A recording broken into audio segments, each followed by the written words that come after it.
Mister Vijay Mallya, सबसे बड़ा चोर भगोड़े ने फाइनली 9 साल बाद अपनी चुप्पी तोड़ दी और राज भैया के पॉडकास्ट में 4 घंटे का पॉडकास्ट हुआ, वो भी इंग्लिश में। पूरा शॉर्ट में आप सब लोगों को समझाता हूँ ताकि आपको समरी मिल जाए। स्टार्टिंग होती है किस तरीके से विजय माल्या का राइज होता है, किंगफिशर के राइज और यूबी ग्रुप के राइज के बारे में बात होती है। बियर का 52% का मार्केट शेयर एक्वायर कर लेते हैं, विस्की की इंडिया की नंबर 1 ब्रांड बन जाते हैं और खुद मार्केटिंग के किंग होते हैं। आईपीएल में मुंबई इंडियंस की बिडिंग छोटे से मार्जिन से विजय माल्या हार जाते हैं। यहाँ पर टोन मारते हैं अंबानीज को, इनसे तो हार ही जाते। इवेंचुअली विजय माल्या के पास 3 फ्रेंचाइजी के ऑप्शन थे, ऑब्वियसली चूज किया बेंगलोर को और किंग कोहली को इन्होंने ही सेलेक्ट किया था आरसीबी के लिए। 18 साल के बाद फाइनली वर्थ इट रहा और ये एक मार्केटिंग डिसीजन था अपनी विस्की और रॉयल चैलेंज को प्रमोट करने के लिए। इनका मेन फोकस था कि यूथ को कैसे अट्रैक्ट किया जाए और इसलिए इन्होंने आईपीएल को बाय किया था। ये कोई अलग शौक नहीं था, पूरा मार्केटिंग बिजनेस आइडिया था। इवेंचुअली इनके जो एयरलाइंस का एक्विजिशन होता है 2008 तक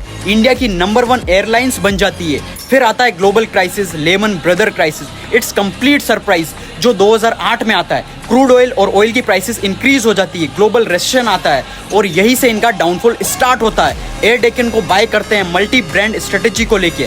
ओवरऑल लोन की बात करें तो कुछ लोग कहते हैं 9,000 करोड़, 11,000 करोड़।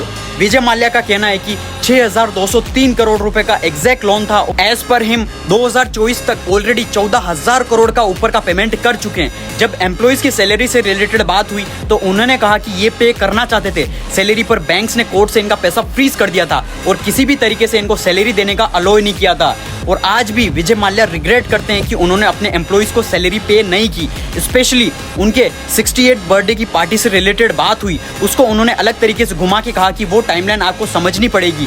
वो टाइमलाइन के अकॉर्डिंग आप समझोगे तो रियलाइज होगा कि डायरेक्टली मैंने कोई भी कंपनी का फंड्स यूज नहीं किया था। 2016 में जब ये लंदन भागे थे, इनका कहना है कि ये फाइनेंस मिनिस्टर से मिलके कंप्लीट पूरी बात करके लंदन गए थे और मैं चोर भगोड़ा बिल्कुल नहीं हूँ, साफ कहते हैं। पर लंदन जाने के बाद इनका पासपोर्ट ही जब्त हो जाता है और इन्हें एक स्केपगोट बनाते हुए कंप्लीट सिस्टम में जिंदा रखा। इन्होंने मल्टीपल टाइम्स सेटलमेंट की बात करी और क्योंकि इनका पासपोर्ट रिवोक हो चुका था, ये इंडिया में भी नहीं आ सकते थे। इन्होंने बहुत बार सेटलमेंट का ट्राई किया, बार बार कोशिश करी बैंक के थ्रू सेटलमेंट करने की, पर बैंक ने इनका सेटलमेंट रिजेक्ट कर दिया। और तो बैंक ने कहा कि अगर आपकी जगह कोई और होता तो हम सेटलमेंट कर देते, पर आपको अगर हमको सेटलमेंट दिया तो गवर्नमेंट और गवर्नमेंट के लोग सारे हमारे पीछे पहुंच जाएंगे। ये था इस पॉडकास्ट की समरी। आपको क्या लगता है विजय माल्या की स्टोरी के बारे में? कमेंट करके जरूर बताना और मुझे फॉलो जरूर कर लेना ऐसी और इन्फॉर्मेटिव वीडियोस के लिए। और वीडियोस को सबके साथ शेयर कर देना ताकि लोगों को क्विक समरी मिल जाए एकदम जल्दी से।